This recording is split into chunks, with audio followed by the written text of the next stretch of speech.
സുഹൃത്തുക്കളെ നമസ്കാരം. നിങ്ങൾ ആദ്യമായിട്ടാണ് ഈ ഒരു ചാനൽ കാണുന്നതെങ്കിൽ ഒന്ന് സബ്സ്ക്രൈബ് ചെയ്യുക. ആ നോട്ടിഫിക്കേഷൻ ബട്ടണും കൂടെ ഒന്ന് എനേബിൾ ചെയ്ത് വെക്കുക. കേരള ബ്ലാസ്റ്റേഴ്സ് ആരാധകർക്ക് സന്തോഷം നൽകുന്ന രണ്ട് കാര്യങ്ങളാണ് നമ്മൾ ഈ വീഡിയോയിലൂടെ പറയാൻ ഉദ്ദേശിക്കുന്നത്.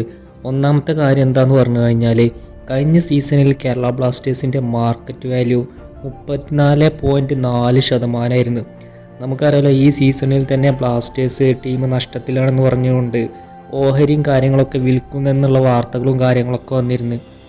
ബ്ലാസ്റ്റേഴ്സ് ടീമിൻ്റെ ഷെയർ വേറെ ആരെ മേടിക്കാന്നുള്ള കൂട്ടത്തിലൊക്കെ ഒരുപാട് റൂമറും കാര്യങ്ങളൊക്കെ പ്രചരിച്ചിരുന്നു. പക്ഷേ ഇപ്പോൾ ലഭിക്കുന്ന സന്തോഷകരമായ വാർത്ത, 34.4 കോടി ഉണ്ടായിരുന്ന ബ്ലാസ്റ്റേഴ്സിൻ്റെ മാർക്കറ്റ് വാല്യൂ 17% ഉയർന്നുകൊണ്ട് 40% മാർക്കറ്റ് വാല്യൂയിലേക്ക് എത്തി നിൽക്കുന്നു.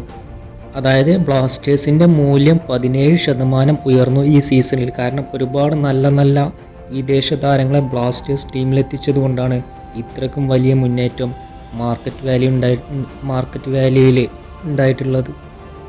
മറ്റൊരു പ്രധാനപ്പെട്ട വാർത്ത എന്താണെന്ന് പറഞ്ഞു കഴിഞ്ഞാൽ, ഈ മാസം 25-ന് തുടങ്ങുന്ന സൂപ്പർ കപ്പിൽ ബ്ലാസ്റ്റേഴ്സ് ടീമിലേക്ക് ഒരുപാട് സർപ്രൈസും കാര്യങ്ങളൊക്കെ വരും. കാരണം ഈ സീസണിൽ 6 വിദേശ താരങ്ങളെ ഫസ്റ്റ് ലെവലിൽ ഇറക്കാൻ സാധിക്കും ഓരോ ടീമിനും, ഈ സൂപ്പർ കപ്പിലിട്ടോ ISL-ലിലല്ല. അപ്പോൾ ഒരുപാട് ടീമുകൾ, ചെന്നൈയിൻ FC ആവട്ടെ, FC ഗോവ ആവട്ടെ, മോഹൻ ബഗാൻ ആവട്ടെ, ഇവരൊന്നും സൈനിങ്ങും കാര്യങ്ങളും വിദേശ ഫോറിൻ റിക്രൂട്ട്മെൻറ്റും കാര്യങ്ങളും ഒന്നും കംപ്ലീറ്റ് ആക്കിയിട്ടില്ല. അപ്പോൾ അവർക്ക് എന്താണ് 6 വിദേശ പ്ലേയേഴ്സിന് ഒരിക്കലും ഇറക്കാൻ സാധിക്കില്ല. പക്ഷേ പ്രാവശ്യം കഴിഞ്ഞ വർഷത്തെ പോലെയല്ല, കേരള ബ്ലാസ്റ്റേഴ്സ് എല്ലാ സൈനിങ്ങും നേരത്തെ തന്നെ കംപ്ലീറ്റ് ആക്കിയതുകൊണ്ട് തന്നെ ബ്ലാസ്റ്റേഴ്സിന് 6 വിദേശ താരങ്ങൾ ഫുൾ പവറായിട്ട് ഫുൾ സ്ക്വാഡിൽ ഇറക്കാൻ സാധിക്കുന്നത് ബ്ലാസ്റ്റേഴ്സ് ടീമിന് ഏറ്റവും വലിയ അഡ്വാൻറ്റേജ് ആണ്.